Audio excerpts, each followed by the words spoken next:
Ndasubiye kubaramutsa mwese mwe mudukurikira muherere mu bihugu vy'amakungu ya kure cane mwe mudukurikira muherere ku mugabane w'abanyamerika abari muri leta zunze ubumwe z'abanyamerika nyene mwe mwese mudukurikira muherere mu gihugu ca Canada, Venezuela, abari ngaho muri Brazil mwe mwese kandi mudukurikira muherereye ku mugabane w'abanyaburaya abari hirya nino mu Bufaransa, Ububirigi, Ubwongereza, Ubudagi, abari muri Australia, abandi namwe kandi mudukurikira muherere ku mugabane wa Aziya muri Oman, Arabia Saudite, mwese mudukurikira muherere mu gihugu ca Republika Iharanira Intwaro Rusangi ya Kongo, abari ngaha mu gihugu cacu c'u Burundi, intara, amakomine, imitumba, ubucimbira, imisozi bigiye bitandukanye bivanye naho buri umwe wese adukurikirana aherereye. Mwese ndabahaye kaze.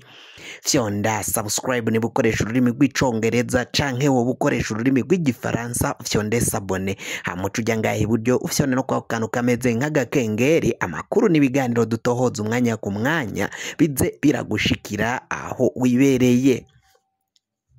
Amakuru rero agezwe ko ngaha kuri iyi mbonesha kure yanyu kandi yacu, iyi ni Iyakare TV yashikiriza amakuru atosoye neza cane, amakuru ariko aravugwa ngaha mu gihugu cacu Burundi. Ibintu bibandanya kuba bibi bivanye nuko abagwanye ba Red Tabara bibaye ngombwa ko uhagarariye igisirikari c'u Burundi General Prime Niyongabo yoba yahejeje gushika mu gihugu ca Republika Iharanira Intwaro Rusangi ya Kongo, aho yagiye mu kinyegero mwibanga rikomeye cane aja kuraba ibiriko birabera ngaho ku rugamba muri Kivu y'Uburaruko. Amakuru ava mu gisoda c'u Burundi, amakuru ava mu iperereza, umwe mu basoda akaba ari we yayatanze avuga ko Prime Niyongabo yishikiye aho abasirikari b'u Burundi bariko baragwanira n'umuhari M23, umuhari ugwanya ubutegetsi bwa Kongo, umuhari ugwanira mu buseruko bw'ico gihugu mu ntara ya Kivu,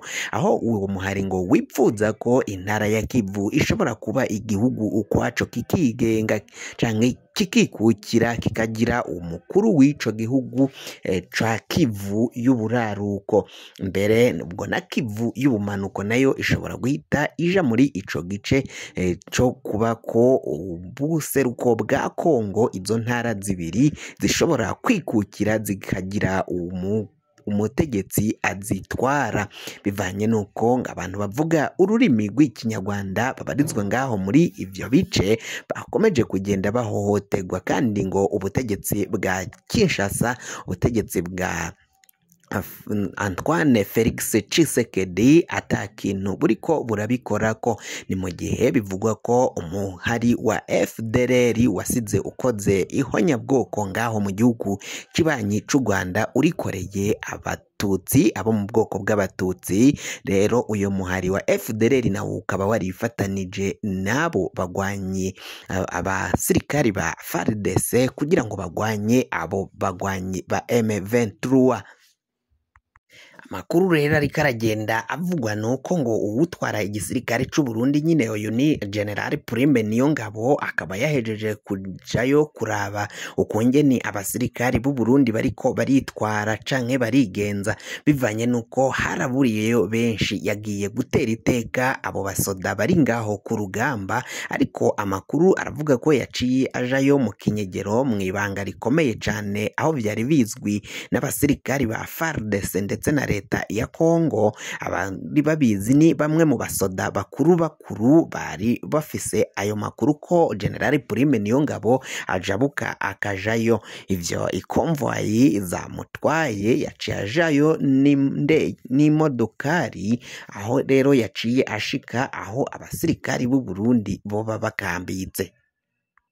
Ni mu gihe abasoda barungitswe ngaho mu gihugu ca Republika Iharanira Intwaro Rusangi ya Kongo bamusavye ko bashobora gutahukanwa bikiri mu maguru mashasha, kuko ngo ibiriko birababera ko ngaho muri Kongo ari agahobera munwa. Igihugu c'u Burundi kiriko kirahekugwa, kandi bakamubaza imvo zatumye barungikwa ngaho muri ico gihugu, kuko ngo babona ko bari kwicirwa ubusa ataco bagwanira. Igihugu ca Republika Iharanira Intwaro Rusangi ya Kongo kirafise kirafise igisoda, kirafise igisirikari, nico cakagombye kurinda umutekano w'igihugu ndetse bakagwana n'abo bagwanyi babo kuko bo baziranye ko ivyo bapfa.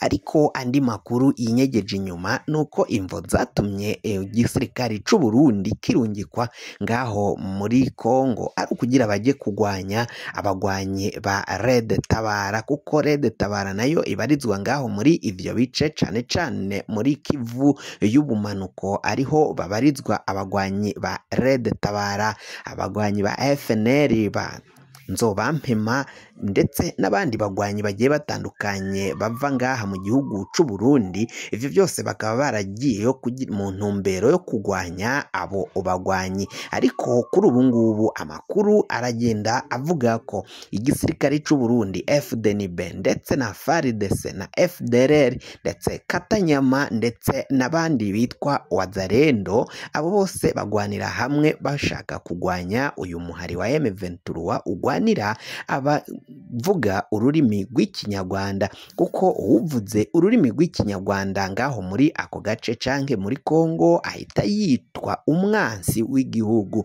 Ivyo byose rero bakaba bariko M23 iriko irabagwanira, irabakingira agateka kabo. Ni mu gihe leta ya Kongo yo ivuga ko ari abansi bateye igihugu, ikagiriza u Rwanda ko ari gogoba rubashigikira rukabatera intererano kugira ngo baje kugwana ngaho mu gihugu ca Repubulika Iharanira Intwaro Rusange ya Kongo. Ni mu gihe igihugu c'u Rwanda co cyamirira kure kigahakana ivyo byose cyagirizwa n'igihugu ca Repubulika Iharanira Intwaro Rusange ya Kongo, kavuga ko uwo muhari wa M23 atari abanyarwanda ahubwo ari abakongomani bashaka uburenganzira bwabo.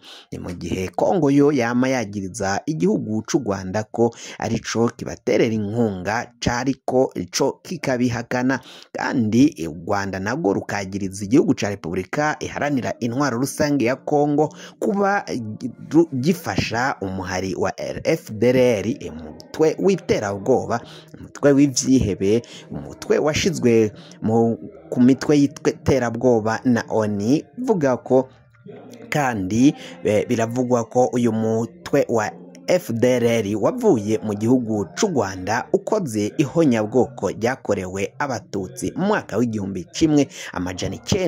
w'1994. Ivyo byose rero biragirizwa igihugu ca Kongo, naco kikama cabihakanye ko FDLR idafashanya n'igisirikare ca FARDC. Ariko ni mu gihe ibimenyetso vyerekana ko FARDC igwanira hamwe na FDLR vyo birahari, bivanye nuko M23 yaragiye ifata bamwe muri abo ba FDLR ndetse bakagenda bemanga ko ari aba FDLR kandi bafashanya n'igihugu ca Kongo. Igihugu ca Kongo biribonekeza ko rero imitwe itandukanye iriko iragifasha, haba abasirikari b'u Burundi, aba FARDC, Wazalendo na FDLR, bose bakaba bariko baragwanya uyu muhari wa M23.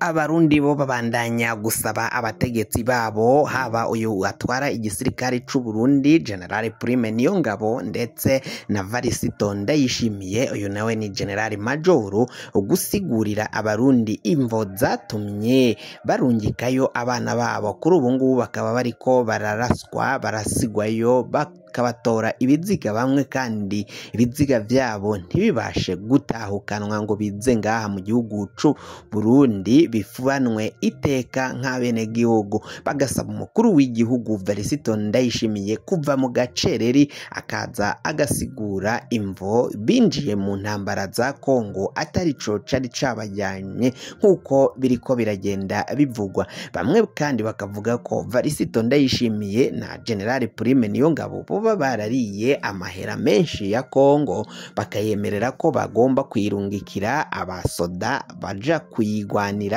baja kuyifasha ngaho muri izo ntambara zabo zahuruje amahanga. Kuri ubu ngubu mangaya umutwe wa SADC canke ibihugu vya SADC vyo mu bumanuko ya Afrika navyo vyahejeje kurungika ingabo muri ugo rugamba.